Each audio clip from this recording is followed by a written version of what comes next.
Hi guys, Vegan Glam Girl here. We are taking the fun down a notch. We are talking about active shooter. I know. It's something that I just feel like I need to do a video on. I need to talk to you guys about. And last week, which I'm sure you've already heard, that there was another shooting in Southern California at a bar. The Pepperdine students, a lot of them were there and were affected by it. And it just reminded me that I really wanted to do this video and talk to you guys. Before I started doing Lime Life by Elcone full time, I was a director of security. I was in the security field. I was the director of security and public safety for a 1,000,000 square foot commercial Class A building. And I would run active shooter drills because unfortunately it's part of our lives, right? Like it's became like a fire drill and a tornado drill. I mean, now we do active shooter drills. So I would do mock drills with my tenants, and we would, have a bad guy come in, act like he's a bad guy, and we would, what do you do?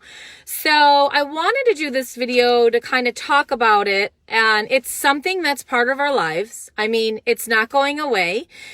In 2018, there has been 307 active shooter incidents so far. And there's 365 days in the year. So think about that. It's pretty crazy, right?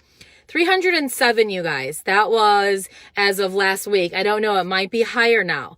And another thing that's really eye-opening is that a couple people who were involved in the California shooting last week, they were also in the Vegas shooting, you guys. What? What is this? Is this become such a norm for us that now we're going to be a part of it more than one time in a lifetime? I mean, that's crazy. I watched the interview with one of the kids he's a young guy, and he was at the Vegas shooting, and then he was in the California bar. He's experienced it twice now in his lifetime. So that means that, it's part of our society, unfortunately, and we need to talk about it. So I just wanted to jump on here and just go over with you guys. Do you guys even know what to do?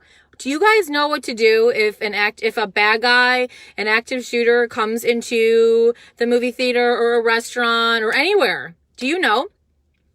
I don't know if they even train you. Like I said, I would train my people, but I don't know if you guys know. So back when I first started, we would train to hide, run, and fight. That was the key. So hide and run and fight.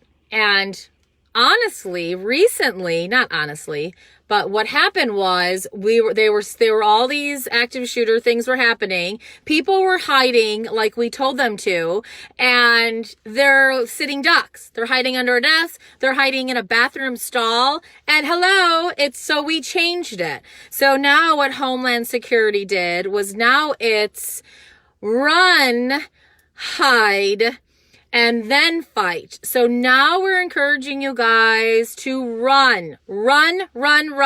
Do not hide. If you can run, you need to run. Okay. So Homeland Security actually switched it around. So like I said, it's run, hide, and then fight. Fighting is your absolute last ditch effort. You're going to be fighting for your life. Don't go and fight. I don't want you to think I'm supposed to fight first. No, you do not fight. If you can get out, you get out. A couple key points is, I can go back to that later, but what I want to say is that my daughter is 8 and my other daughter is 5. And I talked to them about this. I do, you guys, 307 shootings so far this year. I talk to them and I tell them that it's happening. I turn on the news. I show it to them. I make them aware of it. Yes, I want my kids to be sheltered and I want them to protect them, but I also don't want them to be totally blindsided if, God forbid, they're ever in a situation like this. Because of the reality, they might be in a situation like that. We have people in Southern California last week that were in the Vegas one. So now that's that's a 2-time that they're in it. So there might be a possibility. So what I do with my girls, and I encourage you to do this with your kids, every place we go, we go out a lot. And wherever we go, restaurant, movies, wherever, I always sit down and the first thing out of my mouth is, okay, guys, let's look around. Let's find the exits. If a bad guy comes in, where are we going to go? If a guy comes in right now with a gun, where are we going to go? And my girls are always like, we find the exit, because that's another part of the training. When you run, humans are, we kind of like, we're creatures of habit. When a bad guy comes in, we're all going to run towards the same exact spot that we came in. And we don't want to do that, because everyone is going to be running to that spot. We want to find another exit, and we want to run to that exit. We don't want to run where everyone's going to be running, you guys. So I always say that, okay, like, where's the exits? And we find different exits. Okay, we're going to run to that exit if a bad guy comes in. Hotels, we count the doors. I don't know if you guys think I'm nuts, but you need to do this stuff. So we get off the elevator and we count the doors, how many doors it is to the stairwell. Just so we put it in the back of our heads, we know how many doors it is. If the lights go out, even if there's a fire, you're supposed to count the doors to get to the stairwell.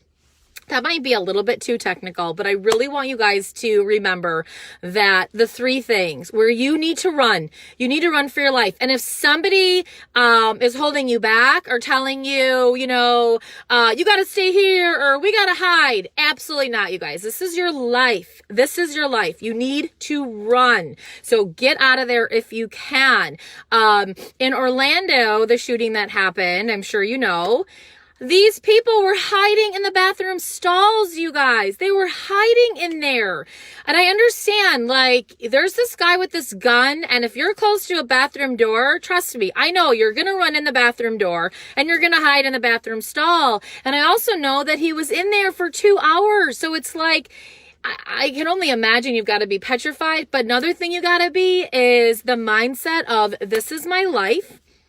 And I'm going to do whatever I can to live through this. So you're not going to be like a sitting duck, hoping he doesn't see you. So I thought it was really interesting that Homeland Security did change it around.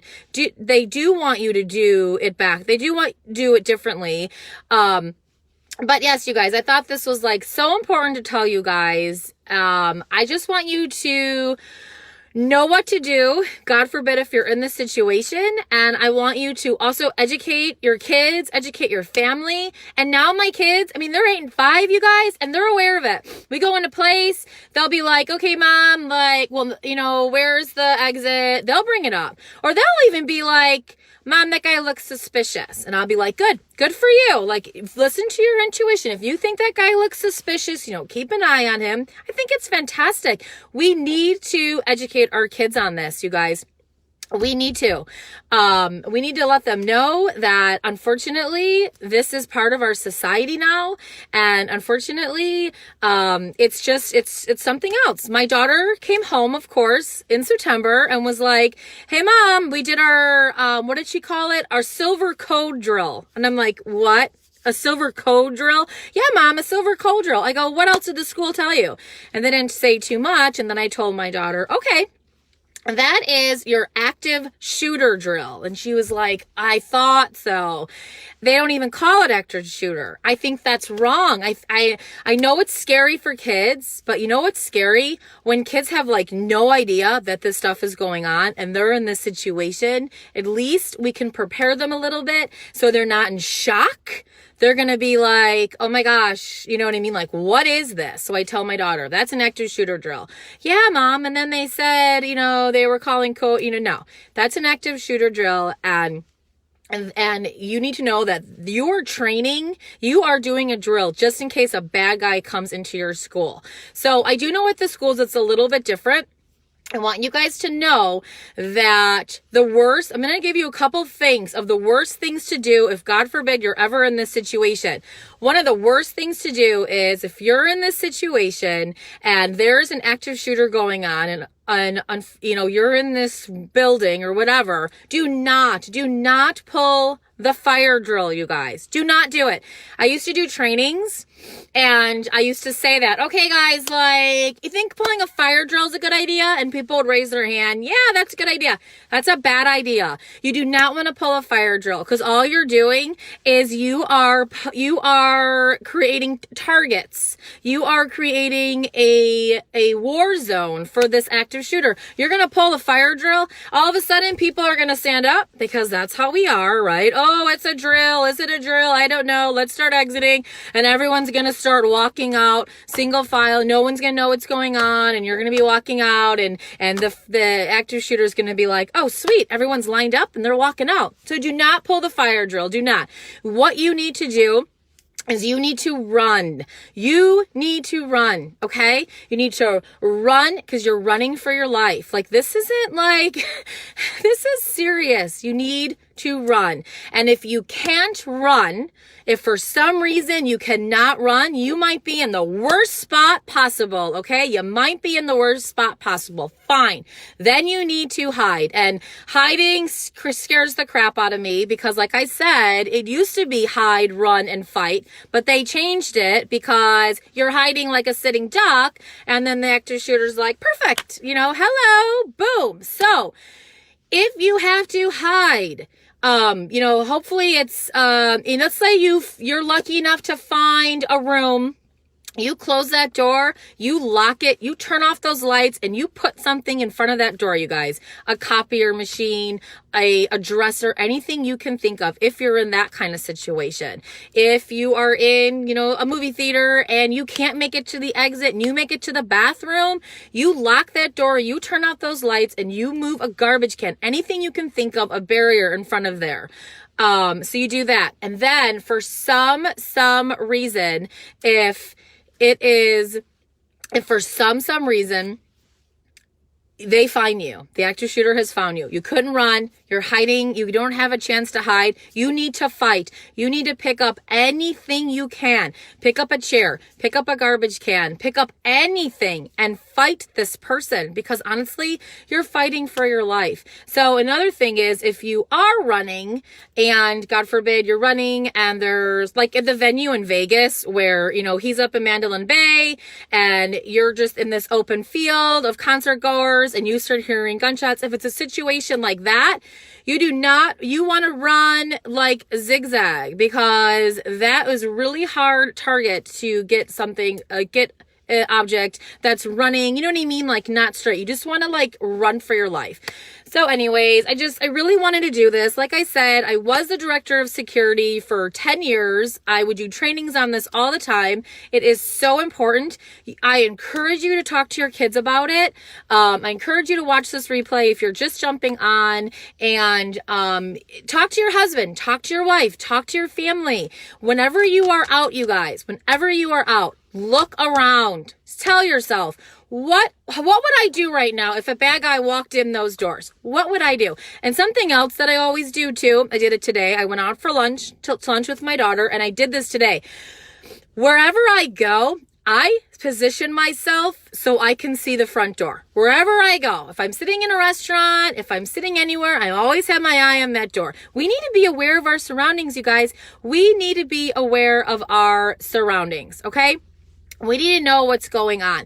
We need to know. And we're all like nosing our phone and barely paying attention and don't even know if like who's coming or going, who's walking by. You need to be aware of your surroundings. I hear a helicopter right now. You need to be aware of your surroundings. You need to know where those exits are. You need to always keep your eye on that front door, you guys. See what's going on. See what's going on. So to wrap this up, tell your kids, tell your family, when you're out, find the exits. Sometimes what we do is, you know, first couple minutes of dinner, we sit around and we chit chat. Okay, guys, what would we do? What would we do? We do scenarios. What would we do if a bad guy came in right now? What would we do?